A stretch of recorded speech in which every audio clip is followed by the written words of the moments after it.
This phrase, trickle-down economics. Listen, I want to have a conversation today. I spent a lot of time, if you'd indulge me for a moment, for a scintilla of self-examination. I think by the end of... Keith, mate, come on. Keith just pretended to be asleep. It's outrageous. I have to... Well, it's only 4 minutes after 10. I'm getting trolled by my own colleagues. By the end of Boris Johnson's administration, in fact, possibly at the beginning of it, it was invective for me. It wasn't even worthy of analysis. The administration was so devoid of principle, of policy, of politics. It was, I mean, you know, and I know that Boris Johnson, if he thought that he could have got the keys to Downing Street by being the most woke, liberal, decent, generous, statue politician in the history of the United Kingdom, he'd have pulled those clothes on faster than you can say, quick, my husband's just come home, you better jump out of the window.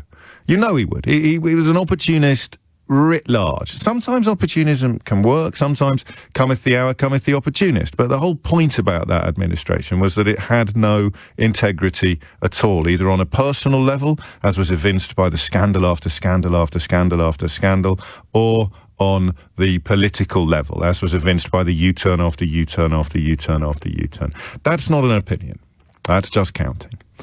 So Truss has come out of the blocks looking very different, okay? There is a clear plan. In fact, as the great Maya Angelou once observed, when people who tell you who they are, believe them the first time.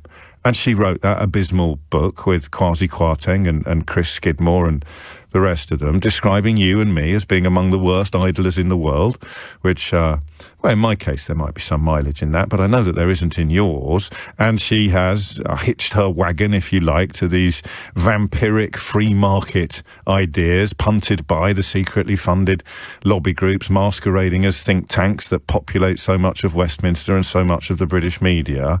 And you know and I know that she appears to believe in it. And that makes her very different from Boris Johnson.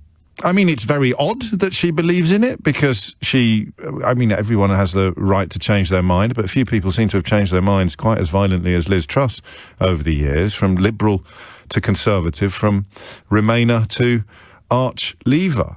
And who knows? Who knows where it goes next?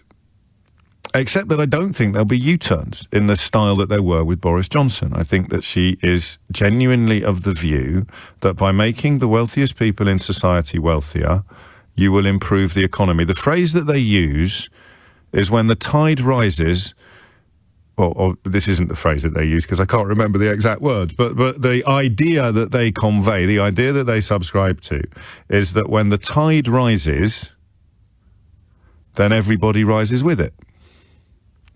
Now, that is incredibly simplistic, and as an example of simplism, it is quite appealing. When I see, so you just make more money. There'll be so much more money sloshing around that everybody will be better off. How are we going to achieve that?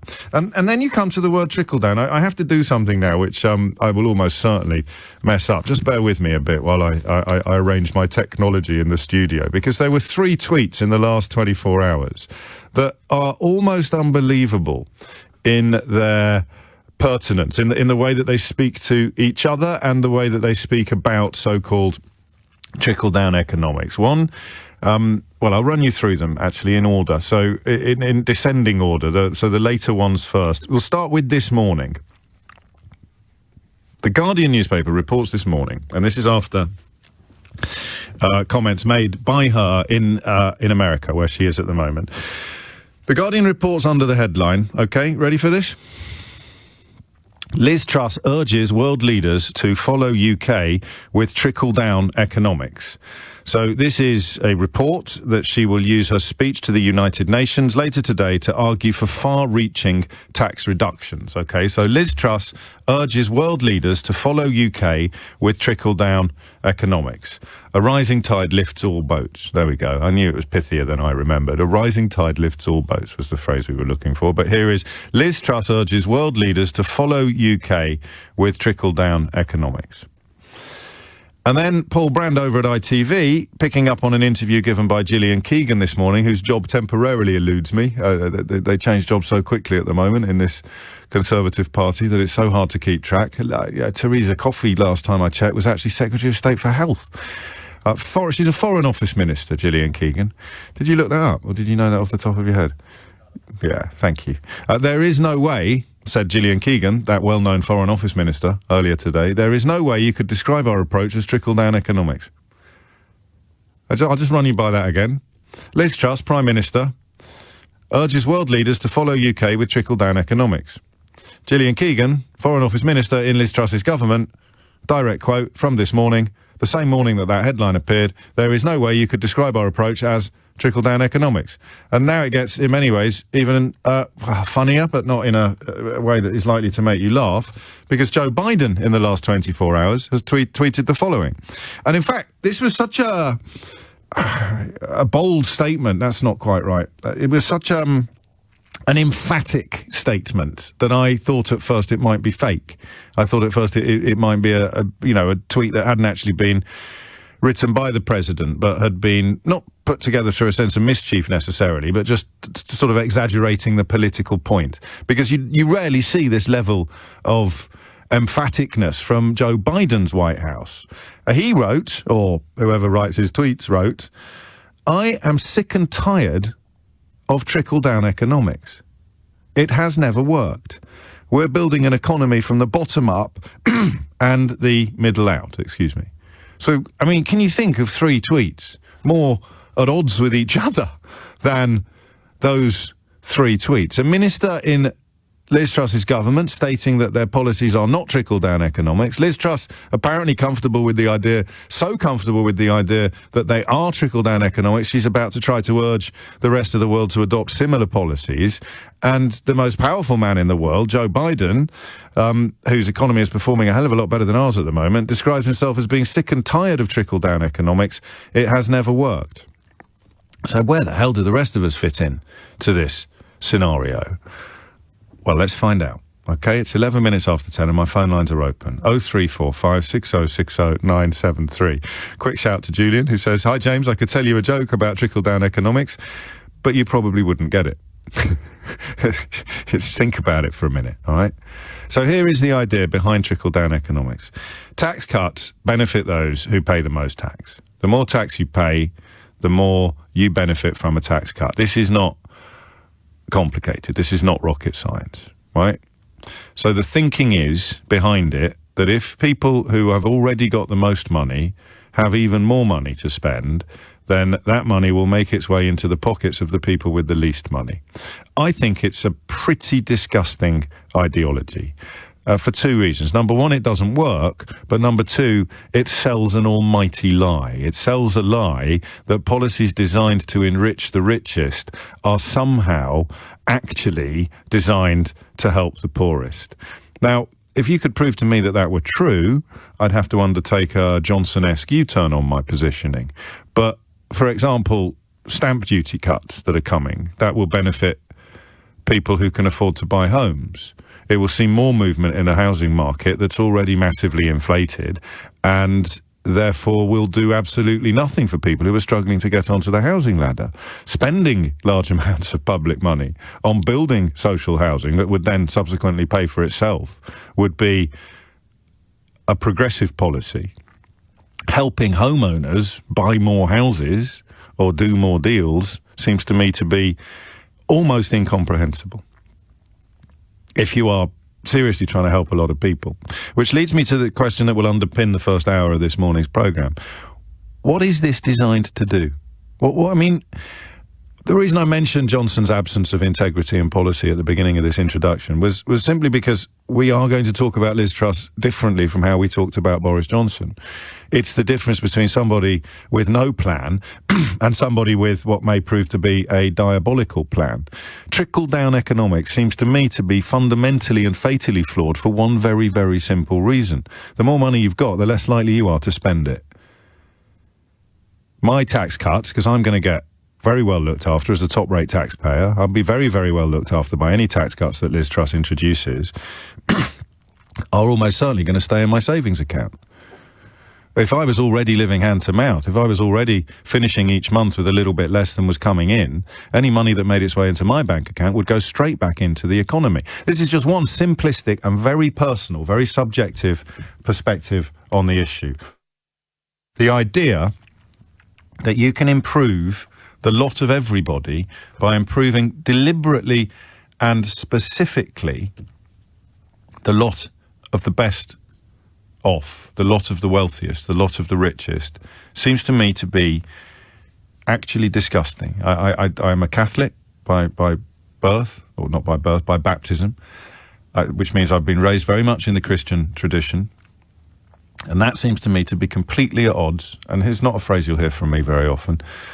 But you're talking still about people who claim they're Christian when they're trying to deport people to Rwanda. This seems to me to be against Christ's teachings. The idea that you help the poorest by making sure the richest have got more. And I want you to talk to me about that. 0345 6060 973. I want you to just simply talk about whether I'm right or whether I'm wrong. And whether actually those of us who strain a little too hard sometimes to see the good in everybody. I was a little bit haunted by one tweet yesterday. The one that talked about my obsession to find a good Tory. And you're right, I do believe that there are good people in almost all walks of life. I'd make exceptions for some groupings, I suppose, some political ideologies. Obviously, good Nazis are particularly thin on the ground. But those of us who do, because it's a much healthier way to live your life, strain to see the good in everybody, perhaps need to turn it down on a day like today, because trickle-down economics is as ghoulish and as greedy and as gross as it appears. It's not something that becomes less offensive the more you understand. It's not something that gives up its gifts the deeper you dig into its detail. It's something deliberately and disgustingly designed to take a topsy-turvy society and put even more corn in the sacks of the wealthy, while claiming that it will somehow trickle down from a sealed sack into the begging bowls of society's poorest people. And we have been so gaslit and so groomed in this country by ludicrous, self-defeating nonsense in our media about striver versus skiver, about private versus public, about, hard-working people. The richest people are the hardest working. Absolute cobblers. Absolute nonsense. But it has been so successfully perpetrated upon our people for so long that now it reaches its apotheosis. A government that will absolutely, unapologetically commit itself to the idea that we help fix a tanking economy by making sure the richest people in it have got even more money than they had yesterday. Go on, riddle me that. 0345 6060 973 is the number you need. And you have to be honest with me, I think. Don't you? Look, I'm a top-rate taxpayer. And I hate this policy. That makes me a champagne socialist or a virtue signaller or whatever the word is this week to describe people who benefit from unfairness and therefore abhor the unfairness. But who is this designed to appeal to? You know who it's designed to appeal to. You hear them on this radio station all the time. Designed to appeal to people who think that they've worked harder than everybody else and that's why they're landlords. Or they've worked harder than everybody else and that's why they're rich. No matter that they were often born 3-0 up, they think they've scored a hat-trick. They think the unfairness is justified. Or they think that a rich man belongs in his castle and a poor man belongs at his gate. Even the poor man will sometimes believe this because God made them high and lowly and ordered their estate. So who is this designed to appeal to? Not just to the people who will benefit from it, the people who pay a lot of tax because they earn a lot of money. It's also designed to appeal to the people, and this is the bit I've never understood.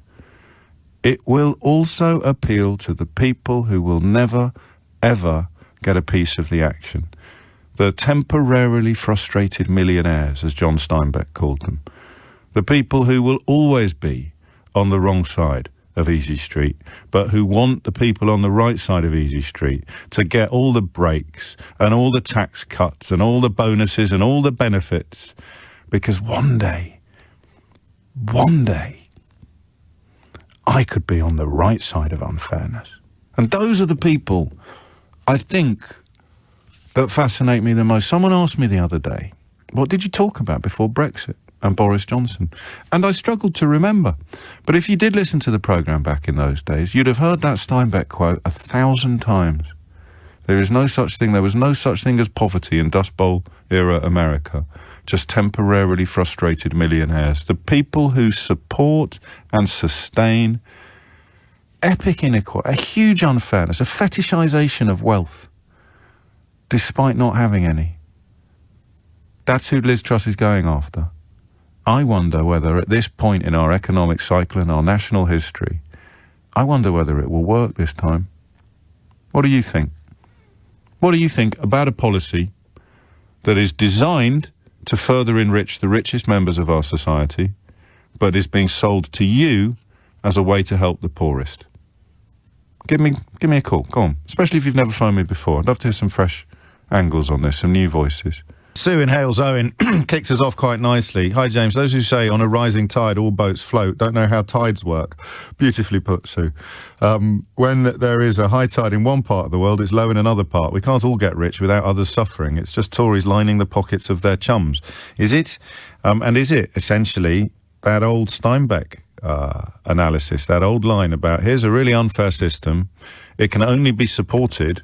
It can only be sustained if it earns the support of people who are on the wrong side of the unfairness, of the people who are suffering, if you like, or the people who are not the beneficiaries of the unfairness.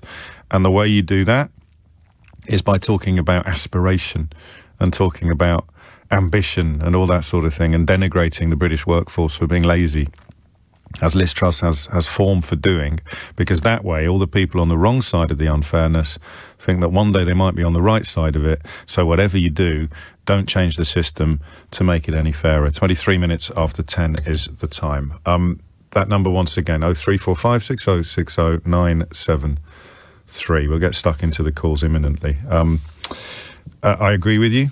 The wealthy should be sharing more of their wealth with the people who help them earn it so that they can choose what they spend their money on. This is the point as well about what people who get tax cuts do, what they are most likely to do with the extra money that they will have. I mean, maybe if you're in the business of building swimming pools or something, your business may boost. But if you've got people who spend every penny they earn, then the more money they have, the more money they will spend. Andrew's in Acton. Andrew, what would you like to say? Hi, James. Can I just begin by saying I love your programmes, and I've spent most of the last 6 years agreeing with every word you've said. Thank you very much.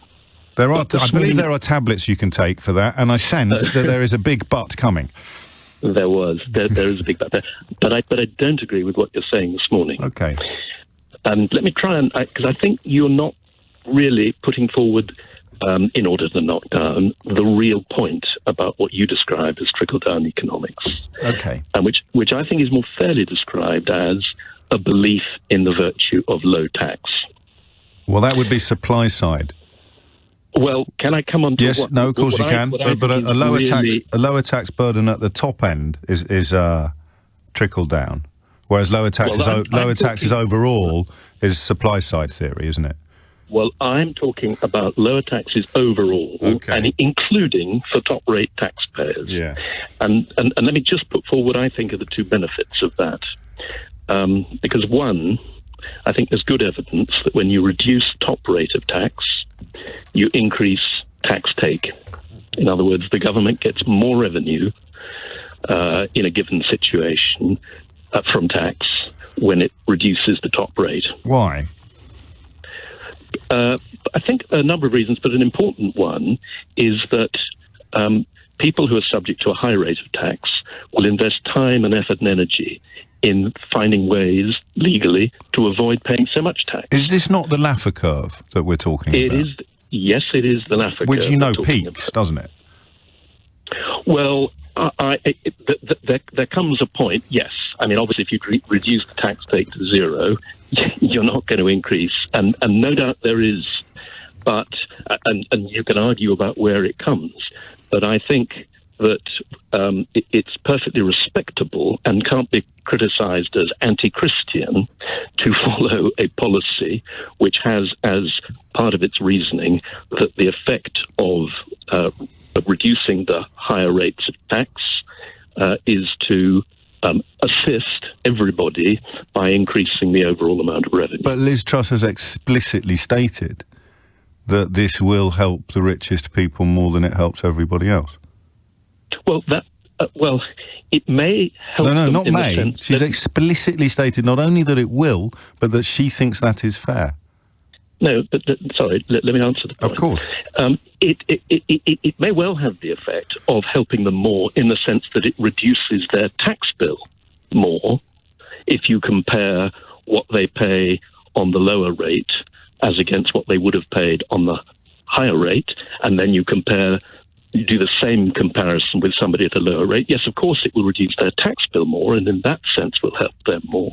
But if the overall effect is to increase the amount of revenue that the government gets from that tax, then it does help everybody, because then there's more money to spend on all the things But this is governments want to do to help people. The whole history of studying the Laffer curve speaks to the short-termism of what you describe. So, I mean, you're cutting... well, no, it does. I mean, the point here is that in the short term, Liz Truss is arguing it's going to be grossly unfair.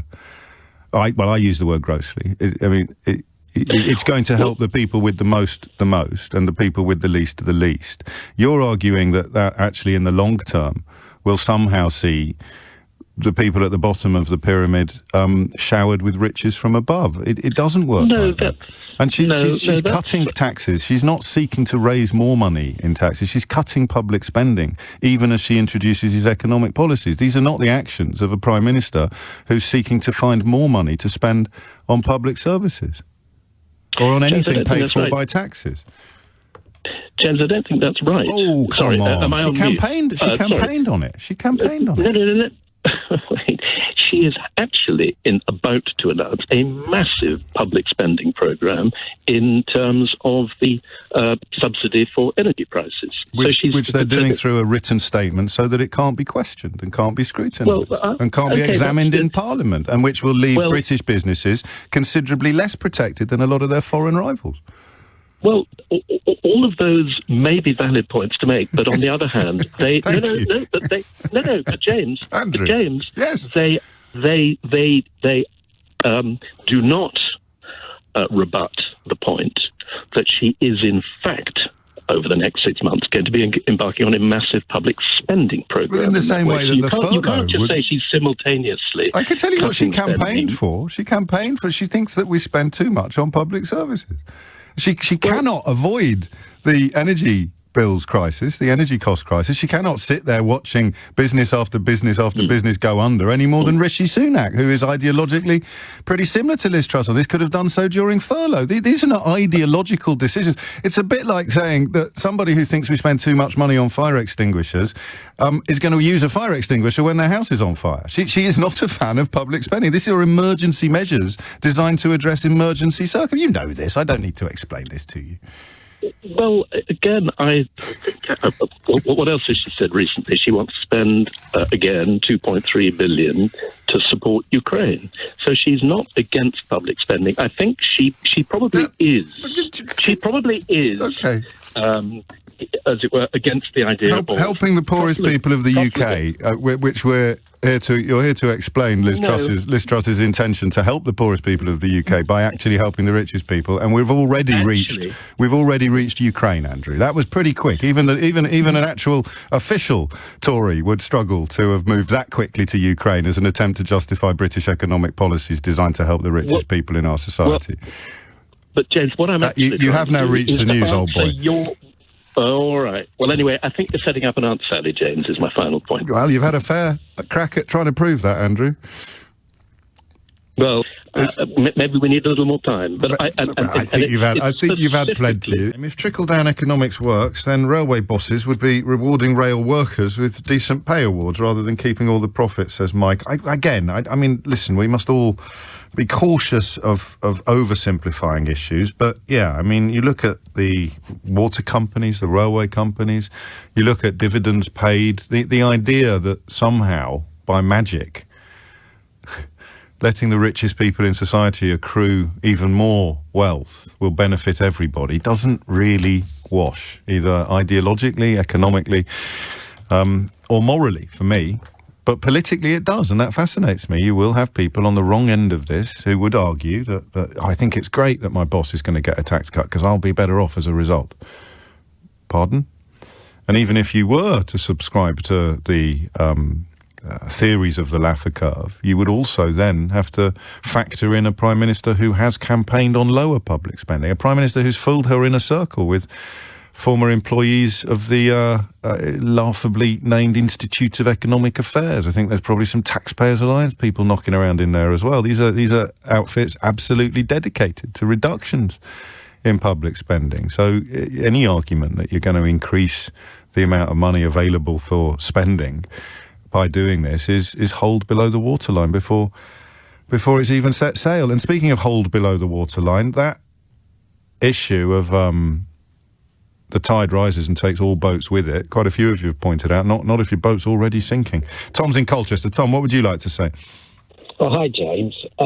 It was really your point you were saying earlier, why people at the bottom of the pile kind of buy into this, the idea of trickle-down and this, the idea of, that this is the best system, when all kind of statistics show that, progressive tax economies like Scandinavia, Northern Europe, have been more successful than the UK over the last sort of 50 years. And on the gaps, of course, between the tops and the bottoms, we are world beating, aren't we? We have some of the biggest gulfs in wealth in the civilized world. And I suppose the point I was making is that we've just spent almost 2 weeks sort of celebrating exorbitant privilege. Yeah. And this isn't against the royal family. But it's the idea, for example, that death duties are paid by the super rich. And if you put that to many people, they would say, oh, no, that's wrong. It's the royal family. So exorbitant privilege is kind of normalised in the British sort of public sphere, and I think that explains something, just the constant kind of telling of this tale that this is quite normal. There must be two sides to it. There must be that commitment to letting people retain their epic wealth, as you point out, using the royal family as the exemplar, must also entail a sort of fear that they're going to come and take yours away as well. And you are actually conscious of not having enough or not having a lot. Yeah. Whereas I think a lot of people, and you mentioned yourself, and I'm sure you've been completely honest in yourself, is that you would be willing to pay more tax.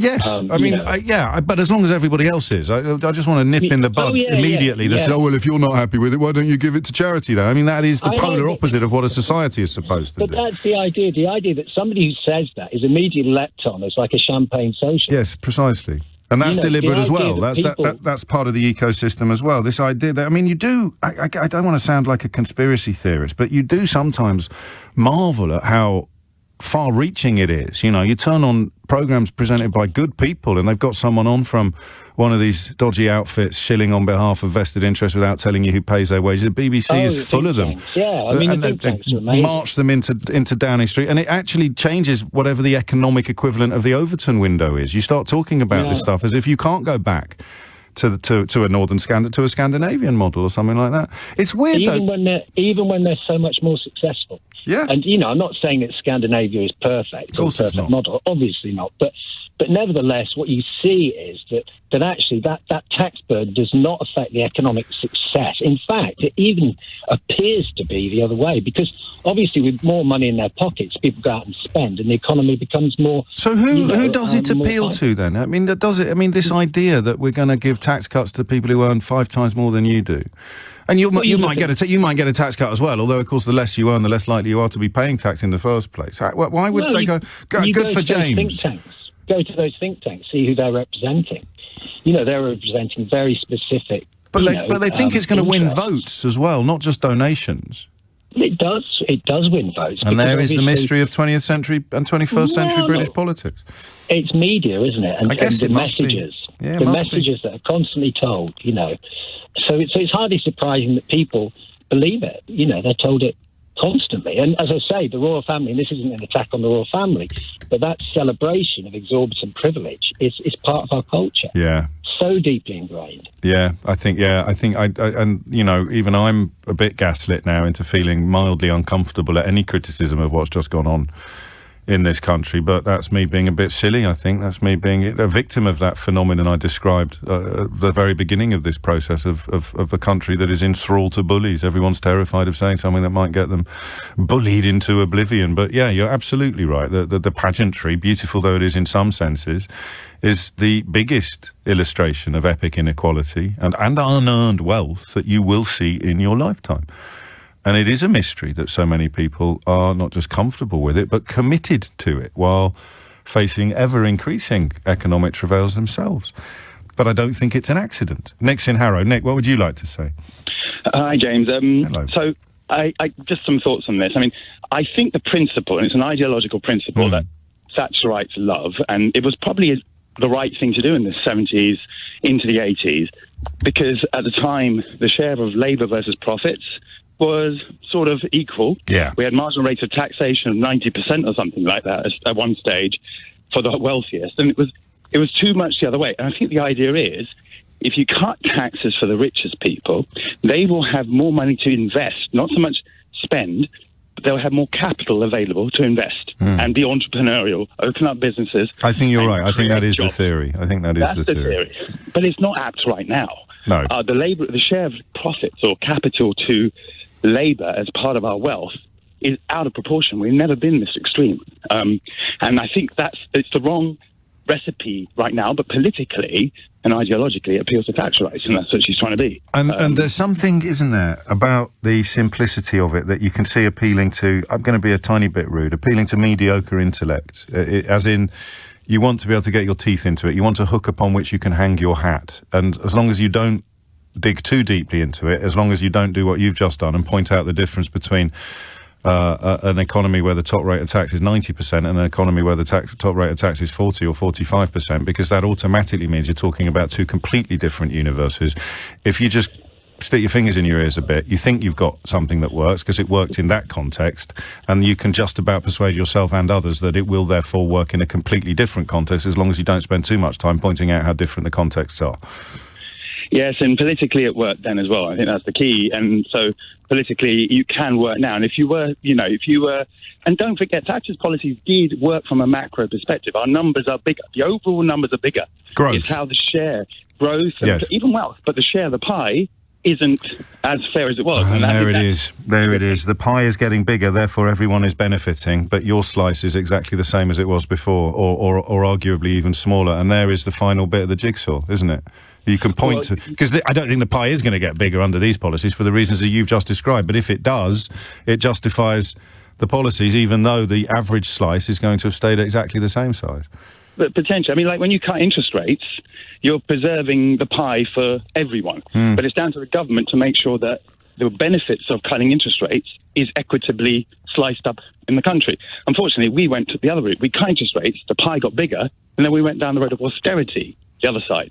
So people with wealth got wealthier because obviously asset prices got up with interest rate cuts and QE, but the poorest got poorer with austerity. And that's why, trying to say make the pie bigger without addressing the inequality is the difficulty. And politically, you're right, it does charge people up. And that's why. That was a brilliant contribution. Thank you. I'd missed that bit. Because, of course, growth has become the totem, has become the mantra, hasn't it? We will do everything we can to improve growth. But without good public spending, growth does not help the people who most need help. Which brings us back to the moral, or even, as I always slightly uncomfortable bringing religion into it, but, the religious angle, the idea that a policy designed to help the richest will actually help the poorest. It won't, and not necessarily always. I think this might tie in with some of what Andrew in Acton was saying. Perhaps there are circumstances in which this could have benefit. If you were moving down from 95% tax rates, then you can see some sense in the idea that would be good for the economy, because there will be more money, a lot more money, making its way through the economy, wherever it may end up. But the idea that you do it now, while also pledging to cut public spending, to cut public services, unbelievable. Or, of course, all too believable. Thank you, Nick. A couple of comments on that claim earlier that Liz Truss changes her mind a little more quickly and violently than most politicians. Here's a quote from 2016. "I don't want my daughters to grow up in a world where they need a visa or permit to work in Europe, or where they are hampered from growing a business because of extortionate call costs and barriers to trade. Every parent wants their children to grow up in a healthy environment with clean water, fresh air and thriving natural wonders. Being part of the EU helps protect these precious resources and spaces." I don't think she's changed her mind about the last bit. I imagine she still understands that being part of the EU helps protect these precious resources and spaces, but she's just changed her mind, I guess, about where she wants her daughters to grow up. Ash is in High Wycombe. Back to trickle-down economics. Ash, what would you like to say? First time caller, long time listener. Please go easy on me. Ticked all three, of course. It's only me. It's only me. Carry on, Ash. I just wanted to add a little bit more to the jigsaw puzzle about trickle-down economics. Yeah. So there's two fundamental flaws in the theory. The first is that you get more economic activity by giving money to the people at the top, and the second is that there's no economic activity at the bottom. So what actually happens in reality is the richest people spend the lowest percentage of their income, whereas the poorest people... Well, they wouldn't be rich if they didn't, would income. they? They wouldn't stay rich for very long if they spent it all, would they, Ash? And this is the point, that Yes. if you gave £1,000 to a rich person, that would make pretty much no difference. But if you give £1,000 to someone who's on the breadline, they're probably going to spend the whole £1,000. Well, they definitely And that £1,000 travels around the economy. It's not... once you got that money to the poorest person, it doesn't disappear. They spend it on food, or they spend it on clothes, or But the electricity. argument isn't necessarily just spending. You give £1,000 to a rich person, and they're going to invest it in a new business. You see, they're going to employ their entrepreneurial flair to open businesses and to create jobs, and that creates economic growth, as opposed to simple redistribution of extant wealth. Well, I think your previous caller actually nailed a bigger part of the puzzle, which was about the economic circumstances. And I don't think there's a lot of evidence of a lot of investment going on, like with the electricity companies and the train companies. And water, even more the, so. The water companies, absolutely. even more so. The borrowing billions and paying out billions in dividends. All this promise that if we privatised everything, we'd get massive investment and better quality services hasn't come to fruition. I suppose it could with legislation. You could actually have limits on how much you can make, or on the interplay the earlier caller reminded of between labour and profit, as it were, or even R&D. We haven't mentioned research and development. How much of the money a company makes gets spent on infrastructure or research and development or wages. All of those things could be protected by law, but we've also seen train companies just hand the keys back to the government when they turn out not to be making as much profit as they expected to make when they signed up to do the contract, don't they? So it's a tricky one. But you're right. I mean, it's obvious, to me at least, and maybe I'm being simplistic, but maybe Ash is being simplistic. Give £1,000 to someone who's on Easy Street, and they'll probably just tuck it in their back pocket or put it to one side for whatever it is, I don't know, to hand on to the children at some point subsequent. Give £1,000 to someone who's running out of money at the end of every month, and they're going to spend it all. Of course they are. I appreciate there are questions of what growth entails and means, but that is just a given. It's just an odd ideological position to adopt, but when people tell you who they are, believe them the first time. She thinks workers are lazy and bosses are brilliant. Julian's in Crete, you lucky man. What would you like to say, Julian? Hi. I just wanted to say that I'm a baby boomer. I'm retired. Right. I'm relatively well off, and I don't need or want any more money as a result of tax cuts. In fact, I find the whole proposition grotesque, that the poor effectively are going to be penalised by the so-called trickle-down economics proposition. It's old hat. It hasn't been bottomed out. It's just been asserted as a way forward. Even the US president, as you mentioned, thinks it's a bad idea, and I think he's a pretty important opinion former. And I also think that a headline where the cap on bankers' bonuses are being treated as a sort of priority policy is also utterly grotesque. Well, that's a better example, possibly, even than the taxation question, isn't it? Because the idea that a 200% bonus on your salary is somehow stifling effort. Incentive. Stifling incentive is I mean, these are the same people that'll tell you we can't have a national living wage because people won't be able to pay it and all the jobs will disappear. I couldn't agree more. And I just wanted to add, if I may, it's slightly off your key topic, but I mean, it's just a Brexit point because it seems to be in the headlines as well. The fact that there isn't going to be a US trade deal was something that was a major plank of signing up to Brexit, and that's just kind of brushed aside. I don't think there is a cat in hell's chance of any meaningful trade policy being negotiated by this bunch, or frankly, even the Boris Johnson administration. I think it is. We are on the road to hell, and I'm very, very concerned. I wake up every morning. I think I'm very lucky, but I look out and I'm extremely concerned by what patriotism. I see. You're describing patriotism, concern for your country and your countrymen and women, and it is obviously something else that has been co-opted by the ghouls and vampires who pretend that it's actually about waving flags and shouting at statues. Have you retired to Crete, or are you talking to me from holiday? No. I'm just at the back end of a holiday. Oh, you lucky man. Yes. So that's. But I just we're regular listeners. Thank you, Julian. I appreciate it. I just wanted to. And I think there are more people like you around than people realise, because you're completely ignored by most corners of politics and media. And we've made a mistake. Julian reminds me. We're talking about helping poor people. It's not about that. This is about helping the richest people in society more than everybody else. That's part of the problem that people like me contribute to. So, you see, most people don't want to be described as poor. I'm not poor. It's helping the people with the most more than helping everybody else. Not the people with the least. That's a lazy way, it's not lazy, but it's a mistake to put it like that politically, rhetorically. Because it speaks to something different, something people don't want to. You deserve at least as much as the richest people in society get, and under these sort of proposals, you're going to get less. 10:56 is the time, and that banker's bonus policy is incredible. Because you might be thinking, oh, well, that's only fair, they're allowed a bonus. People who are backing the banker's bonus, a lot of them, I've got to know them over the years, a lot of them actually haven't got a clue what they're talking about. You remember with the Rwanda deportation policy, even senior Tories, I think Ian Duncan Smith ended up, didn't he, on the radio, revealing that he hadn't actually appreciated that even if your application was successful, you'd be stuck in Rwanda for the rest of your life.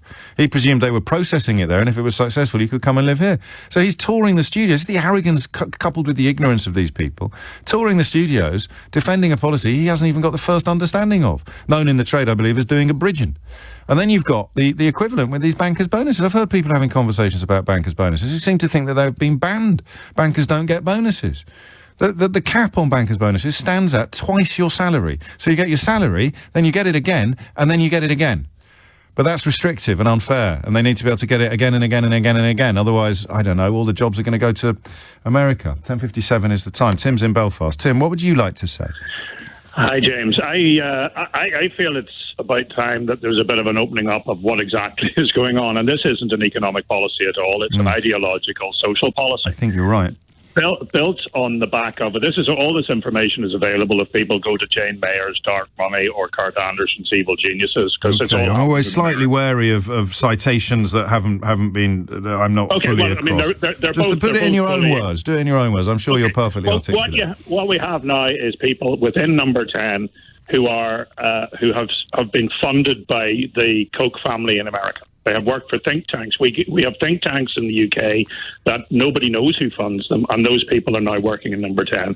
What Liz Truss is going to say is a libertarian Bible, essentially. This deregulation, low tax, is straight out of an American playbook. The deregulation of, for example, on the obesity crisis, the only people who are going to benefit are the businesses, the deregulation. Even they're not mad about it, you know. They've done pretty well. Jamie Oliver explains that things have actually gone quite well for the business, particularly on the fizzy drinks and the sugar tax side of things. But that's when the ideological side of it comes in. Yeah. Well, the ultimate aim of all of this is that everybody should just have responsibility for themselves. This is the fundamental basis of libertarianism, is that nobody should look after us. We should all look after ourselves. Which is a brilliant ideology until you need looking after. Well, exactly. If they talk, you will hear the word freedom bandied about. And it's freedom to starve, freedom to freeze, freedom to die.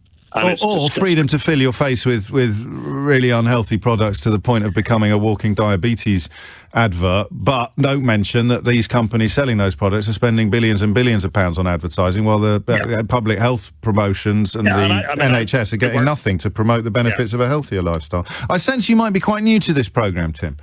Well, I've spoken to you once before. I'm in Belfast, and I transferred from local radio to you because you do exactly hear something that's about what's going on. I hope so. As we emerge from recent events, I think we'll be returning to a lot of this territory. It's territory I feel very strongly about, and I have even had my own little run-ins with one of the organisations that you mentioned that culminated in a rather beautiful judgment by those splendid people over at Ofcom. I think you'd enjoy looking that one up, Tim.